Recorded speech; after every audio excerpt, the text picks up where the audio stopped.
할렐루야. 우리 다 같이 한번 인사해 봅시다. 다 마스크를 써서 입 모양이 어떤지 모르겠지만 다 같이 반갑게 인사합시다. 할렐루야. 예.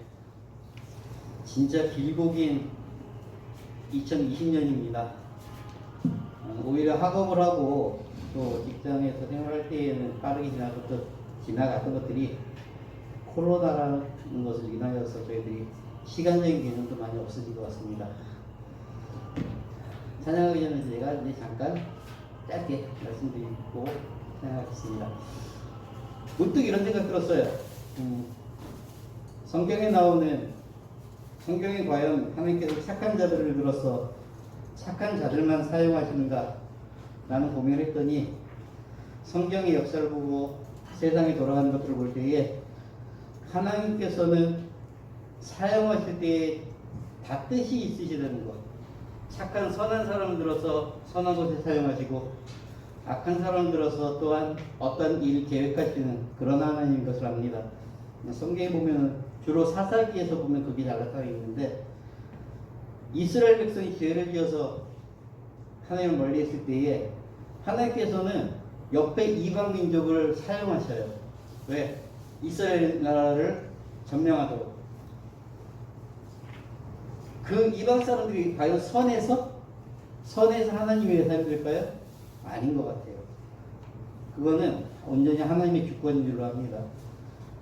지금 이 시대에 보면은 코로나라는 것이 그걸로 인하여서 저희들이 받는 고통과 또한 어떤 혼란들이 있는데 이 또한 하나님께서 계획하시고 하나님의 주권 아래 있지 않나 생각합니다.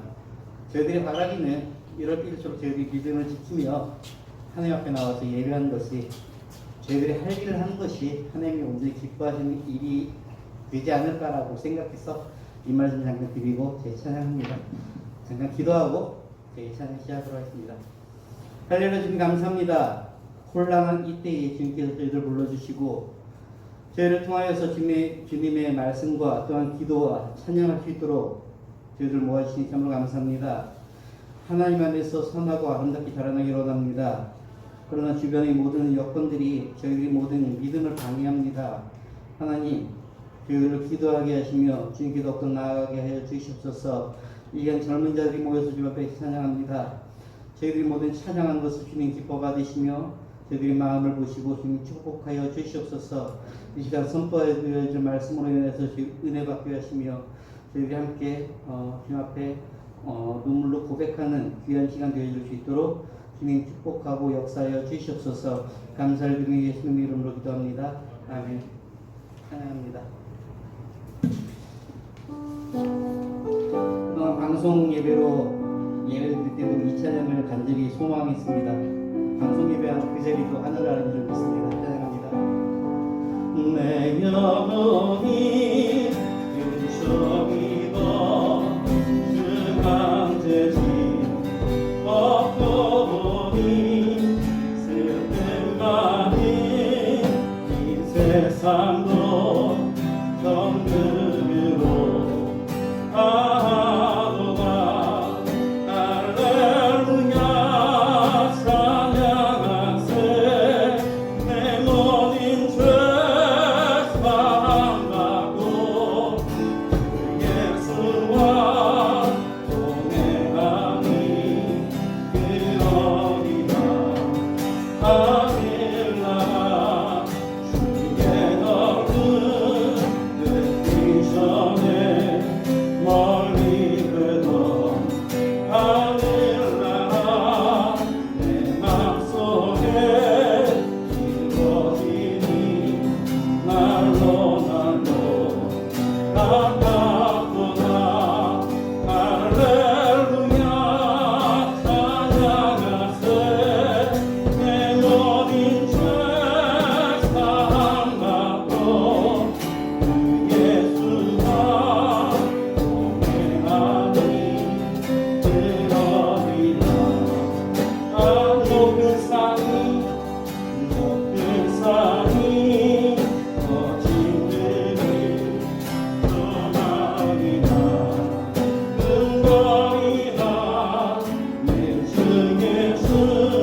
2절합니다. 주의 길을 걸어가는 동안에 주의 길을 걸어가는 동안에 세상에 겁을 할 수 없으니 안타하던 낙심하지 말 것을 주께서 하나님의 뜻이 나의 비전이 되고 예수님의 성품이 나의 인격이 되고 성령님의 권능이 나의 능력이 되기 원하고 바라고 하나님의 꿈이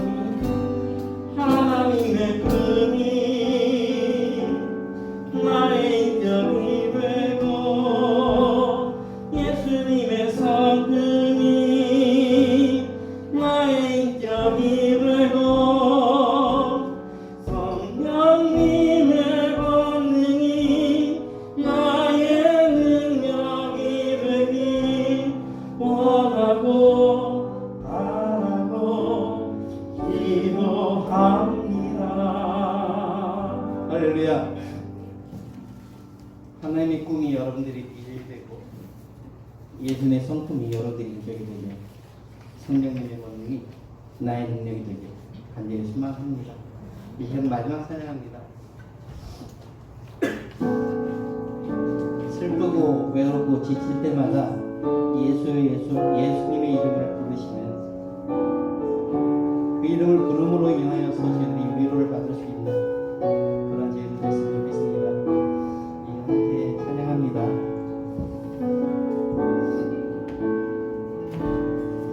슬픈 마음 있는 자, 슬픈 마음 있는 자, 올라야 없는 자, 누구든지 부르시오. 예수 이름 부르시오. 그 이름을 믿는 자, 그 이름을 부르는 자, 그가 어떤 사람이든 다시 한번 합니다. 슬픈 마음 있는 자, 슬픈 마음 있는 자,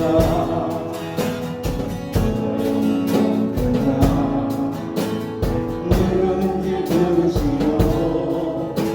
예수 이름 부르시오. 그 이름을 믿는 자, 그 이름을 부르는 자, 그가 어떤 사람이든 예수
이 시간 예배하실 때에 참으로 예수님의 이름을 많이 부르시고 또한 위로받으신 제 학생들에 대해서 기도합니다.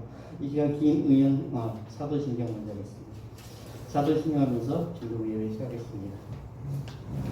전능하사 천지를 만드신 하나님 아버지를 내가 믿사오며 그 외아들 우리 예수 그리스도를 믿사오니 이는 성령을 믿게 하사 동정년 만에게 낳으시고 본디오 필라도에게 고난을 받으사 십자가에 못 박혀 죽으시고 장사한 4일 만에 죽은 자 가운데서 다시 살아나시며 하늘에 오르사 전능하신 하나님 우편에 앉아 계시다가 그리고서 선자와 죽은 자를 심판하러 오시리라.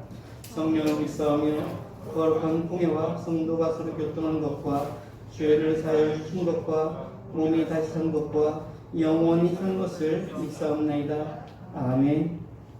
이 시간 김의연 선생님 나오셔서 기도해 주겠습니다.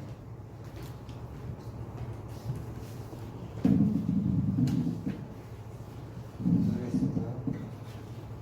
사랑이 많으신 하나님 아버지 참 감사드립니다. 하나님 오늘 이 자리 가운데 아이들 나오게 해주시고 자리 가운데서 예배할 수 있게 해주시면 참 감사드립니다. 아버지는 저희가 지금까지 매주일 강연하듯이 이렇게 들어왔던 그런 예배들이 저희가 언제든지 드릴 수 있을 거라고 생각했던 그 예배가 너무나도 당연했던 그 예배가 지금 상황 가운데서 이렇게 주님들이 힘든 것인지를 이렇게 깨닫습니다. 이렇게 깨달은 그 예배가 얼마나 소중하고 이 예배를 통해서 얻을 수 있는 감격과 기쁨이 얼마나 큰 것인지 저희에게 얼마나 중요한 것인지 다시 한번 깨닫고 좀 그 예배를 더욱더 소중히 하는 그런 마음을 가질 수 있게 해주옵소서. 이 상황 가운데서 아직도 나오지 못하는 그런 아이들이 있고 이 상황 가운데서도 그 믿음을 지키고 그런 가운데서도 이 다리 가운데 나와서 예배드리는 아이들이 있습니다. 그 아이들의 그 마음마다 그 주를 섬기는 그 마음을 더욱더 크게 해주시고 이 실험 가운데서 더욱더 굳세게 그 마음을 굳게 다잡고 주님을 향한 그 마음을 강하게 키우시옵소서. 그 코로나 가운데서 전 세계가 침범하고 있습니다. 그 침범하는 그 장소 한 군데마다 좀 그 시선마다 좀 저희의 마음 또한 같이 가게 하여 주시옵시고 주께서 바라보는 그 지역을 향해서 그 사람들을 향해서 좀 저희가 안타까운 마음을 가지고 저희가 함께 기도하고 이 상황을 함께 싸워나가는 그런 자들 될 수 있도록 그리스도의 제자들 될 수 있도록 아버지 인도하시옵소서.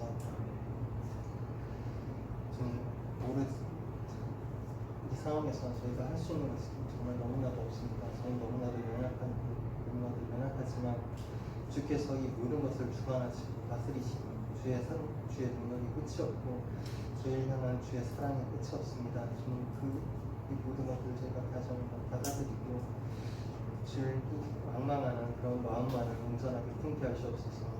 오늘 예배드리는 가운데서도 그 말씀 전하는 그 목사님의 입술에 강건한 능력 주셔서 이 아이들이 한 주간 살아가는 그 가운데서 주와 함께 살아가며 그 삶을 체험하는 그런 삶이 예배의 현장이 될 수 있도록 해주시고 저는 그 아이들에게 그 건강과 이러한 상황 가운데서 어떻게 해나가야 될지 또 자기의 미래를 향해서 주의 비전을 향해서 나아가는 지혜를 허락하여 주시옵소서. 감사드리며 예수님 이름으로 기도드렸습니다. 샬롬. 한 주간 잘 지내셨나요? 다행입니다. 뭐 주간 사이로 날씨가 많이 변한 것 같아요. 그죠? 오늘도 교회 오는데 쌀쌀했죠. 혹시 지금 독감 예방 다 맞고 끝날 시기인데 다들 독감 예방 접종 했나요? 혹시 못한 친구 있어요? 왜요? 무서워서. 그러게요. 그 나라에서 중학생까지 독감 예방 접종을 해줬는데 여러 가지 불안한 마음은 있지만 코로나 지금 시기에서는 열이 나면 우선 여러 가지 제약이 생깁니다. 그러니까 여러분들도 그 건강 관리 잘해서 독감 예방 접종도 적시에 맞고 해서 감기도 안 걸려서 있어야 학교도 다닐 수 있고 여러 가지 제약이 없을 거라고 믿습니다. 그러니까 꼭 독감 예방 접종 꼭 부탁을 드릴게요. 다음 주일 생일자 축하 파티 할 예정이 있습니다. 지난달 아마 저희가 예배 8월 15일까지 아마 했으니까 8월 생일자까지는 받으셨죠? 8월 생일인데 혹시 담임 선생님으로부터 그 축하 선물을 못 받으신 분 있어요? 담임 선생님 가지고 계시니까 혹시 못 받은 분 있으면 담임 선생님한테 말씀해 주시면 될 것 같습니다. 그래서 다음 주일에는 9월에서 12월 생일자까지 생일 파티 할 거니까 혹시 영상 예배로 나오는 친구들도 꼭 들으셔가지고 차주에 주일에는 꼭 이 자리에서 같이 예배 드릴 수 있도록 부탁을 드리겠습니다. 목사님 말씀 듣겠습니다. 할렐루야, 반갑습니다. 우리 성경 봉독으로 시작할 텐데 우리 한 절씩 목사님 먼저 읽고 여러분 한 절 읽고 하는 식으로 함께 성경 봉독하도록 하겠습니다. 오늘 우리가 함께 볼 말씀은 사무엘상 16장 4절부터 13절 말씀입니다. 사무엘상 16장 4절에서 13절 말씀 앞에도 PPT에 나올 테니까 여러분 한 절씩 교독하도록 하겠습니다. 제가 먼저 읽겠습니다.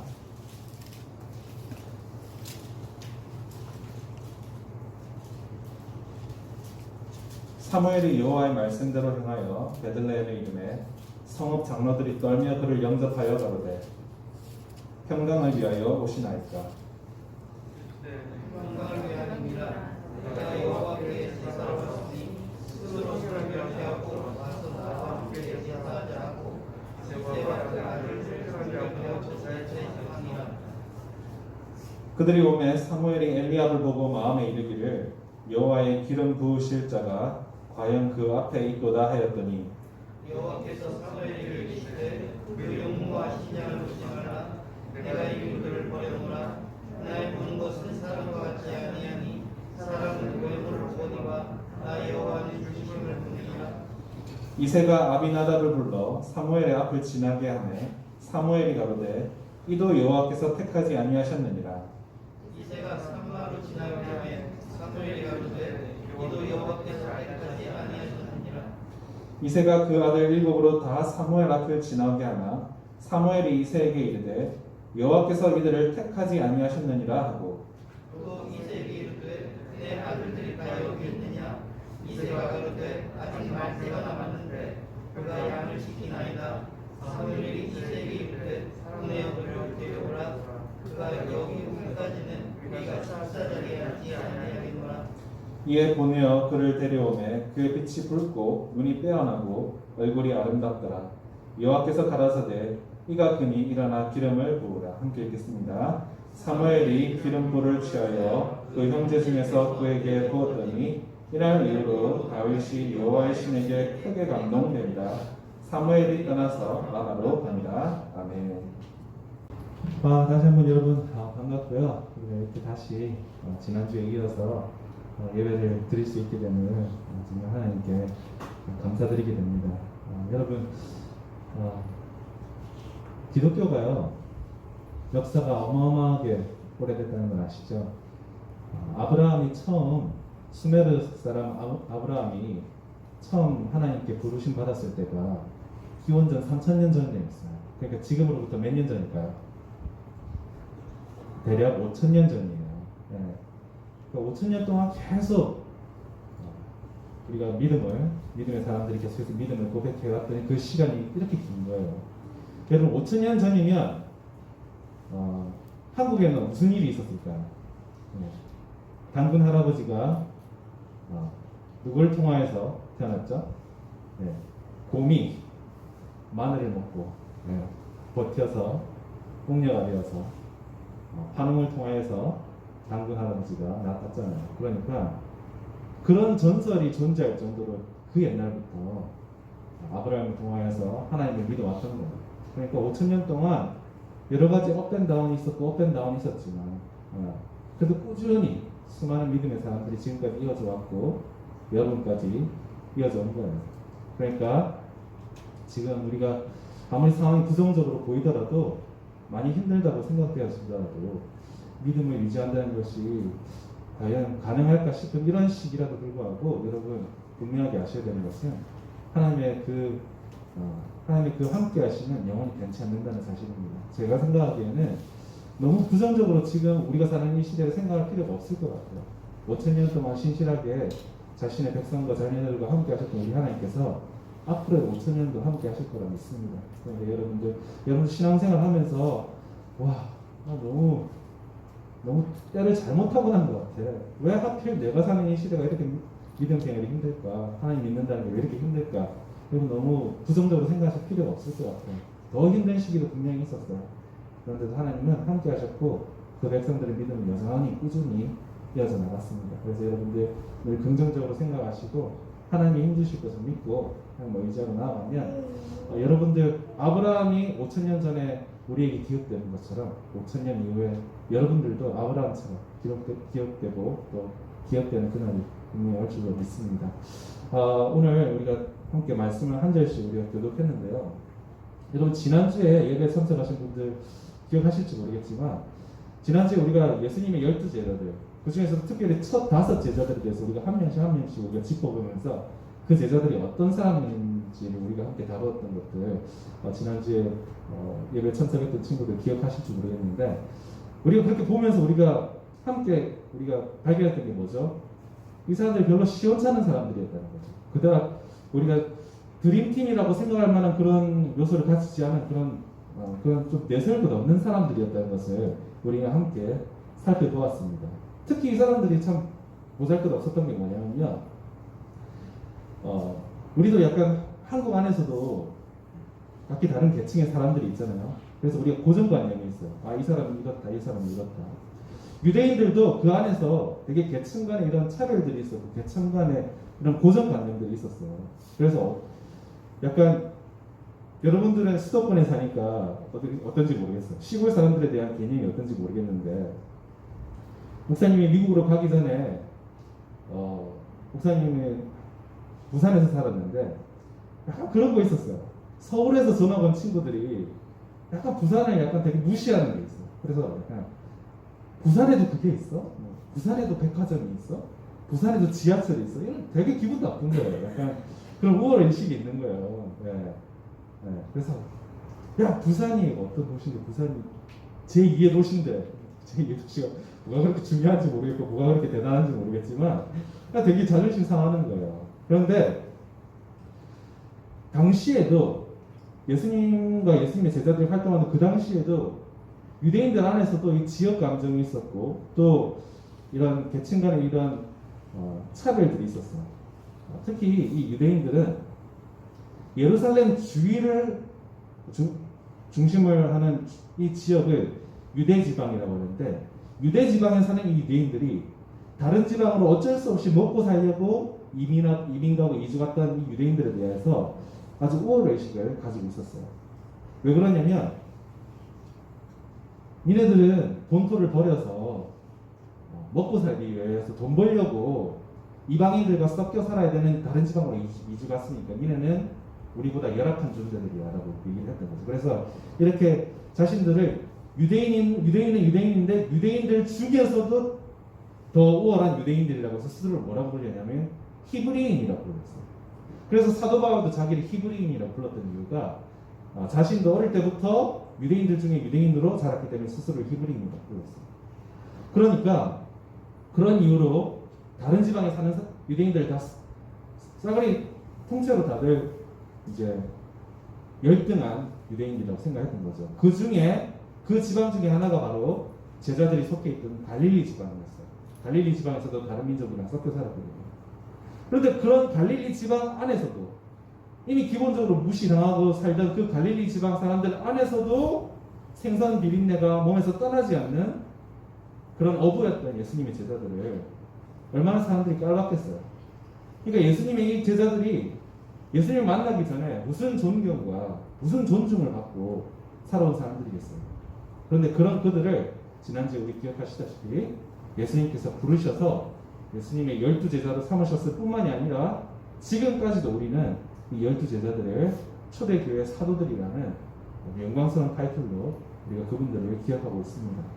우리가 지난주에 말씀만 보더라도 하나님께서 사람을 선택하는 기준과 또 세상이 사람들을 생각하는 기준이 완전히 갈린다는 것을 우리가 지난주에 말씀을 통하여서 우리가 분명히 우리가 들은 줄로 압니다. 다시 한번 말씀드리지만 하나님의 기준과 세상의 기준은 완전히 정반대로 다르다는 사실을 분명히 기억할 수 있기를 바랍니다. 그래서 지난주에 여러분들 기억하시는 것처럼 하나님께서는 어떻게 하신다? 하나님께서는 약한 것들을 통하여서 그리고 또 미련한 것들을 통하여서 강한 것들과 또 지혜로운 것들을 부끄럽게 하시고 이기신다고 말씀드렸습니다. 당연히 강하고 지혜로운 것들이 약하고 미련한 것들을 이겨야 되는 것이 당연히 이런 세상이 돌아가는 메커니즘인데 하나님의 그 메커니즘, 하나님의 작동 방식은 그게 아니라는 거죠. 그래서 그런 하나님이 일하시는 방식, 그렇게 하나님이 사람들을 선택하시는 그 선택 기준이 무엇인지 오늘 함께 보도록 하겠는데요. 오늘 본문 7절에 그런 하나님의 일하시는 메커니즘, 작동 방식, 하나님이 사람을 선택하시는 그 선별 기준이 뭐냐? 라고 7절에 뭐라고 하냐면 중심이라고 나왔습니다. 중심. 하나님이 사람을 선택하는 기준은 중심이라는 것이죠. 오늘 본문에 등장하는 이 인물의 이름이 우리가 너무나도 잘 아는 다윗이라는 인물이에요. 다윗은 몇 명의 형제들을 가지고 있었어요. 그는 8형제 중에서 막내 아들이었어요. 그런데 8형제 중에서도 막내 아들이었다는 것만 해도 사실은 큰 디스어드밴티지. 그러니까 사실 이것만으로도 사실 불리한데 그가 받은 대우들을 고려해봤을 때, 그가 다른 형제들과 또 가족들에게 받았던 이런 취급들을 고려해봤을 때 어떤 학자들은 그리고 어떤 신학자들은 다윗이 막내 아들이기조차 한데 그것도 부족해서 정실 자식이 아니라 첫 자식이 아닐까라고 추측하는 사람들도 있습니다. 그 이유가 뭐냐면요. 먼저 오늘 본문 보니까 4절에 보니까요. 하나님의 귀한 종인 선지자 사무엘이 베들레헴을 도착해요. 베들레헴을 도착하니까 베들레헴에 있는 높은 장로들, 높은 지방 유지들이 허겁지겁 나타나서는 사무엘 앞에 이렇게 딱 도착해서 사무엘 앞에서 벌벌벌 떨었다라고 오늘 우리가 함께 읽은 본문 4절에 기록하고 있어요. 왜 그렇습니까? 사무엘은 민족의 위대한 지도자였고 또 사사였던 재판관이었고 선지자였기 때문이에요. 그러니까 이스라엘 민족 중에서 가장 높은, 가장 두려움의 대상이 되어야 되는 사람이 바로 사무엘이었던 거죠. 그러나 압도적인 권위를 가지고 있는 사무엘이 나타났는데 이 사무엘이 그 모여있는 동네 지방 유지들, 베들레헴의 그런 높은 사람들 중에 이세를 콕 집어서 말합니다. 너의 아들들을 다 내게로 데리고 와라 하고 이세의 아들들을 소집시키는 거죠. 그러니까 그 이스라엘 많은 민족들 중에서도 아주 보잘것없는 베들레헴이라는 그 시골 촌구석에 그런 촌장이 민족의 지도자인 사무엘이 너 이렇게 해라 라고 하면 당연히 마지막 레럴까지 철저하게 순종해야 되는데 무슨 배짱으로 그 명령을 어기고 네 아들 다 데리고 와 했는데 그 명령을 어겼겠어요. 언뜻 이해가 되지 않는 거죠. 아들 중에서도 정말 가장 천대받지 않는다면 아들 같지도 않게 취급하지 않는다면 감히 사무엘의 이 명령을 이런 식으로 무시한다든지 어길 수 없는 것이죠. 또 다른 이유는 이거예요. 당시에는 아들들에게 농사 일을 맡겼어요. 아무리 가진 땅이 보잘것없다 하더라도 아들들은 농사를 시켰어요. 양치기는요 종들에게나 시키는 일이었어요. 너무너무 한 끼도 해결하기 힘들 정도로 가난한 사람들이거나 종이 아니고서는 양치기를 시키지 않았어요. 가장 그 당시에 존재하는 가장 극한 직업, 가장 비천한 일이 양치기였는데 베들레헴에서 최고 부자였던 우리가 루키로 아는 그 보아스의 손자였던 먹고 살 만큼 됐던 이새가 밭이 없어서 다윗에게 양치기를 시켰다? 이건 말이 안 되는 거죠. 또 다른 이유는 오늘 본문에서 훨씬 뒤에 나오는 사무엘상 17장 28절에 보면요. 오늘 본문에도 등장하는 이 엘리압이라는 이새의 가장 큰 아들이 있어요. 이 엘리압이 다윗을 만났어요. 그런데 다윗을 만났는데 여러분들에게 동생이 있는지 모르겠어요. 그런데 목사님은 이제 4살 연하의 동생이 있는데 약간 좀 오버해서 말씀드리자면 4살 차이 나는 이 동생은 목사님은 거의 업어다 키웠어요. 왜냐하면 아버지와 어머니가 둘 다 맞벌이 부부셨기 때문에 집에 동생과 목사님밖에 없는 거예요. 그래서 목사님이 요리해서 먹이고 목사님이 간식 챙겨주고 항상 목사님이 챙겨줬어요.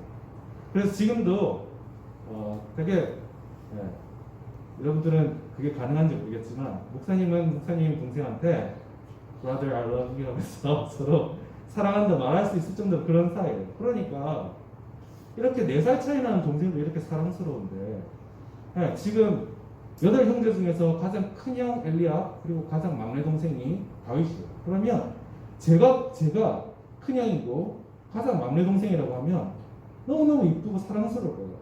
그런데 17장에 보니까 도저히 친형제 간의 대화라고는 느껴지지 않을 정도로 지나치게 강압적이고 거의 다윗을 거의 멸시하는 듯한 수준의 그런 대화가 나옵니다. 뭐라고 얘기하냐면요. 야 다윗 너는 너한테 맡겨진 양이나 잘 챙길 것이지. 여기가 어디라고? 여기 전쟁터가 무슨 애들 놀이터야? 이 악하고 게으른 놈아 라고 거의 욕하는 수준으로 다윗을 함부로 부르고 얘기하는 것을 보게 됩니다. 그래서 이런 이유들을 통하여서 다윗이 어쩌면 배다른 형제가 아닐까, 정실의 자녀가 아니라 첩의 자식이 아닐까 하는 그런 추측이 존재하는 것입니다. 지난주에 우리가 12제자들, 특히 5제자들이 얼마나 세상에 인정받지 못하는 형편없는 사람이었는지 말씀드렸는데, 어쨌든 오늘 본문에 나오는 이 다윗도 이렇게 가족들에게조차 과소평가되고 또 맡은 일도 제일 비천한 일을 맡았던 사람이 다윗이었다는 것을 우리가 오늘 본문을 통해서 보게 됩니다. 그래서 이런 다윗을 하나님께서 선택하셨다는 것을, 그래서 이 하나님께서 선택받은 이 다윗을 통해서 우리에게 주시는 교훈이 뭐냐면요, 그것은 이것입니다. 하나님은요, 우리가 무슨 일을 하는지를 보시는 것이 아니라 우리에게 맡기신 일을 우리가 어떻게 하는지를 더 중요하게 여기신다는 거예요. 양치기가 가장 극한 직업이었고 가장 비천한 일이었지만 다윗은 이 일을 최선을 다했기 때문에 하나님께서 다윗을 귀하게 보시고 선택하셨다는 것입니다. 하나님께서는 직업의 귀천을 따지시지 않으세요. 하나님께서는 그 일이 아무리 천해도 그 일을 어떻게 감당하는지를 더 중요하게 보신다는 사실입니다. 오늘 본문에 등장하는 이세 아들들이 쭉 이름들이 나열되어 있어요. 네. 첫 번째 아들 엘리압이 있었고, 그 다음 아들 아비나답이 있었고, 그 다음 아들 삼마가 등장합니다. 그런데 이런 잘생기고 이런 이세 아들들 엘리압과 아비나답과 삼마, 그리고 오늘 본문에는 등장하지 않지만 또 다른 사람이 있어요. 사울 왕이 있었어요. 이 엘리압과 아비나답과 삼마와 또 사울 왕의 공통점이 뭘까요? 그들의 공통점은 하나같이 큰 키와 준수한 용모를 가지고 있었다는 것입니다. 즉 이 말은 뭐냐면 하나님은 사람을 보실 때 키를 보지 않는다는 사실입니다. 아멘? 네. 그리고 하나님은 사람을 볼 때 외모를 보지 않는다는 사실입니다. 아멘? 왜 저만 해요? 아멘을 하는지 모르겠네요. 저는 되게 아멘이 됐어요. 키를 보지 않고 외모를 보지 않는다는 사실이 너무 위로가 됐습니다. 여러분, 이렇게 키가 되고 외모가 되는 사람들을 하나님께서는 거부하시면서 사무엘이 이새에게 이렇게 묻습니다. 이게 다야? 내가 데리러 오라고 한 네 아들들이 이게 다냐? 라고 얘기했더니 아닙니다. 막내가 아직 하나 남아 있습니다. 그래서 어딨냐? 그랬더니 11절에 그가 양을 지키니이다 라고 말하고 있어요. 마지막으로 이제 다윗을 찾았을 때 이새뿐만이 아니라 거기에 모여있는 모든 사람들이 당연하다는 듯이 다윗이 어디 있는지 그 위치를 알고 있었어요. 왜 그랬을까요? 그 이유는 이런 비천하고 이런 극한 직업인 이 양치는 일을 다윗은 전혀 아랑곳하지 않고 비가 오나 눈이 오나 추우나 더우나 최선을 다해서 신실하게 모든 사람들이 365일 다윗은 자신을 맡은 일을 거기에서 잘 감당하고 있습니다 알 정도로 충실하게 충성되게 그 일을 했다는 것이죠. 그러니까 어떤 일이 벌어져요? 사무엘들이 네 아들들 다 데리고 오라 했을 때 전혀 논외로 여기고 전혀 대수롭지 않게 여겼던 이 막내 아들 다윗이 올 때까지 그 누구도 자리에 앉지 못하고 서서 다윗을 기다렸다는 것입니다. 여러분, 이런 다윗의 성실함과 책임감이 결국은 오늘 본문에서 말하는 바로 중심이에요. 중심. 하나님이 보시는 중심이 뭐냐? 하나님이 보시는 중심은 성실함과 책임감. 성실함과 책임감은 무엇이냐? 성품이라는 거죠. 하나님이 보시는 것, 하나님이 저와 여러분에게 보시는 것은 키도 아니고 외모도 아니고 스펙도 아니고 하나님이 우리에게 보시는 것은 바로 성품이라는 거예요. 여러분 올해 뜬 가장 큰 유행어가 뭐죠? 사람에 따라서 뭐 다 다를 수 있겠지만 올해 가장 핫했던 프로그램은 가짜 사나이였고 거기서 가장 큰 유행어는 너 인성 문제 있어였어요. 너 인성 문제 있어. 하나님 보시는 게 뭐냐고요? 하나님 보시는 것은 성품이에요. 하나님 보시는 것은 인성이라고 그러죠. 여러분 우리가 잘 아는 인물, 성경 인물 중에 요셉이라는 인물 다들 잘 아실 거예요. 여러분 오해하셔서는 안 되는 게 요셉이 꿈 해몽을 잘해서 그 당시에 가장 강한 나라였던 애굽의 국무총리가 된 게 아니었어요. 꿈 해몽은 요셉이 그 애굽의 가장 높은 왕이었던 바로 왕 앞에 나아갈 수 있는 기회를 허락했을 뿐이지 꿈 해몽 때문에 국무총리가 된 게 아니라 요셉이 이집트의 국무총리가 될 수 있었던 이유는 그의 성품, 그의 인성 때문이었어요. 그의 탁월한 성품, 그의 성실함과 그의 그 충성심 때문에 바로가 요셉을 국무총리로 삼은 것이죠. 요셉은 노예로 팔려갔던 보디발의 집에서도 그리고 또 억울한 누명을 써서 지하 감옥에 갔을 때도 그리고 꿈 해몽을 잘해서 바로의 집에 갔을 때도 한결같이 그 왕이 어떠하든지 자신의 맡겨진 일을 성실하게 감당하는 그 성품이 있었기 때문에 탁월한 인성이 있었기 때문에 하나님께서 그를 높은 자리로 올리신 것입니다. 여러분 지금은 고인이 되신 분 중에 한국교회 옥하는 목사님이라는 탁월한 목사님이 계셨었어요. 그런데 그 옥하는 목사님께서 이런 말씀을 하셨어요. 신앙보다 더 중요한 게 성품이라는 말씀을 하셨어요. 그리고 가장 최악이 뭐냐면 신앙은 있는데 성품에 문제가 있는, 인성에 문제가 있는 사람이 가장 문제라고 말씀하셨어요. 그러면 진짜 그런 것 같아요. 여러분 교회 잘 다닌다는 사람이 장로가 목사가 세상에 문제를 일으키는 사람이 교회에 가장 큰 피해를 데미지를 끼친다는 것 여러분들 아마 공감하실 겁니다. 여러분 성경에 예수님께서 정말 끊임없이 부딪히고 끊임없이 하나님께서 이 해칠한 무덤들아 이 독사의 자식들하고 끊임없이 부딪히는 사람들이 있어요. 그게 누구냐면 사두개인들과 바리새인들이었어요. 그러면 사두개인들과 바리새인들이 헌금을 안 내서 기도를 안 해서 금식을 안 해서 기부 활동을 안 해서 예수님께 욕을 먹은 게 아니었어요. 이 사람들이 신앙이 안 좋아서 이 사람들이 욕을 먹은 게 아니었어요. 이 사람들이 욕을 먹은 이유는 이 사람들에게 인성 문제가 있었기 때문에 성품의 문제가 있었기 때문에 예수님과 끊임없이 부딪혔던 것입니다. 오늘 우리가 함께 읽지는 않았지만 오늘 본문의 같은 장 1절에 이렇게 말씀하십니다. 하나님께서 이렇게 말씀하셨습니다. 내가 그의 아들 중에서 한 왕을 보았느니라고 말씀하십니다. 하나님께서 사무엘을 베들레헴에 보내기 전부터 하나님께서 계속 이 아들 중에 하나인 다윗을 보셨다는 거예요. 계속해서 지금까지 지켜보셨다는 겁니다. 다윗을 선택하신 것은 베들레헴에 사무엘이 와서 아들들을 쭉 세워놓고 그 순간 다윗을 선택한 것이 순간의 결정이 아니라 평소부터 우리 하나님께서 다윗을 보아오셨다는 거예요. 이미 사무엘이 그 아들들 중에서 목정에서 이제 다윗이 오는 그 순간부터 다윗의 검증 절차가 끝났다는 것이 아닙니다. 여러분 기록조차 변변치 않게 남아있지 않아요. 다윗이 선택받기 전에 어떻게 살아왔는지 우리는 그가 그냥 양치기로 살아왔다는 것밖에 모릅니다. 그런데 하나님께서는 보셨다는 거예요. 다윗이 그렇게 변변치 않은 그런 양치기로서 365일 그 살았던 그 순간을 하나님께서는 보시고 아셨다는 것입니다.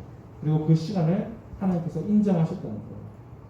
여러분 진정한 위대함은요 사람들이 보지 못하는 남들이 알지 못하는 그 시간에 오직 하나님만이 보시는 그 시간에 일어납니다. 여러분들이 다른 사람들 앞에 보이지 않는 그 순간 하나님만 아시고 여러분들이만 아는 그 시간에 하나님께서 여러분을 선택하신 놀라운 일이 위대한 일이 일어난다는 사실입니다. 그래서 여러분 남들 앞에 서 있는 시간보다도 하나님만이 아시는 그 시간을 가장 두려워하시고 가장 잘 여러분들 하나님 앞에서 잘 서 있기를 간절히 소원합니다. 여러분 크든 작든요 여러분들에게 맡겨진 책임이 있어요. 아무리 별것 아닌 사람도 그 사람에게 해야 될 일이 있어요. 여러분들의 미래가 그리고 또 여러분들이 선택할 직업과 진로가 뭔지 모르겠지만 여러분 분명히 기억하셔야 되는 사실은요. 다시 한번 말씀드리지만 하나님은 무엇을 하느냐가 아니라 어떻게 하느냐를 보신다는 사실입니다. 그래서 여러분 계속해서 지금 여러분 대부분 다 학생이신데 여러분들이 무슨 공부를 하든지 그 공부를 성실하게 하면 하나님께서 그것을 보신다는 사실입니다. 여러분께서 계속해서 여러분들이 맡은 일을 성실하게 해내고 있으면 언젠가 때가 이르면요. 오늘 본문 12절 13절에서 말씀하시는 것처럼 성령의 기름 부음을 주신다는 사실입니다.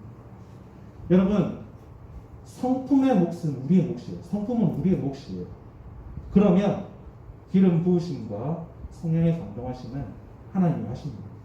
그러니까 하나님이 하시니까 성품만 잘 하시면 돼요. 성품만 잘 감동하시면 여러분에게 하나님의 능력을 부어주실 것입니다. 여러분 다윗이 골리앗을 만나서 골리앗을 쓰러뜨리잖아요. 어느 날 갑자기 골리앗을 쓰러뜨릴 수 있는 능력을 얻은 게 아니었어요. 그가 양치기로서 온갖 위험한 맹수를 맞서 싸우면서 훈련됐기 때문에 골리앗을 상대할 수 있었던 것처럼요. 지금 여러분들 앞에 있는 이런저런 여러 가지 맹수 같은 문제들을 여러분들이 잘 감당하시면 결국은 골리앗처럼 정말 불가능해 보이는 큰 문제도 이겨낼 수 있는 능력을 여러분께서 꾸준히 하나님께서 여러분을 훈련시키셔서 감당할 수 있는 능력을 여러분에게 주실 줄 믿습니다. 아무쪼록 우리 남선미랄교 우리 중등부 친구 한 분 한 분은 정말 성품 관리, 인성 관리, 중심 관리를 잘 하셔서 한 분도 빠짐없이 하나님의 선택을 받아서 기름 부으시는 그런 성령의 능력을 잘 받아서 쓰임받는 우리 귀한 친구들 되기를 간절히 소원합니다. 함께 기도하겠습니다. 전능하신 하나님 아버지, 우리 미랄교회 중등부 친구들을 하나님 아버지 축복하여 주셔서 우리 친구들로 하여금 머리가 될지언정 꼬리가 되지 않게 하시고 위에만 있고 아래에 있지 않게 하시고 하나님 아버지 이를 위하여서 평소에 늘 준비가 잘 되어 있는 우리 친구들 되게 하여 주옵소서. 매일매일 맡은 바 책임을 성실하게 충성되게 잘 감당하게 하셔서 정말 어려울 때 잘 준비되어지고 잘 감당하는 우리 친구들 되게 하여 주옵소서. 하나님 요셉처럼 다윗처럼 존귀케 되는 그날까지 하나님 우리 친구들과 동행하여 주시고 하나님 우리 친구들의 인생을 인도하여 주옵소서. 이 모든 말씀 살아계신 우리 구주 예수 그리스도의 이름 받들어 기도드립니다. 아멘. 축도함으로 예배를 마치겠습니다. 이제는 우리 주 예수 그리스도의 은혜와 하나님의 크신 사랑과 성령님의 감화와 교통하심이 중심을 드리기를 원하는 주 자녀들 머리머리 위에 이제부터 영원토록 함께 있을지어다. 아멘. 감사합니다. 우리 친구들 한 주간도 건강관리 잘하시고 다음 주에 우리 또 생일자 축하가 있으니까요. 다음 주에 또 많이 뵙기를 바랍니다. 네, 감사합니다. 다음 주에 뵙겠습니다.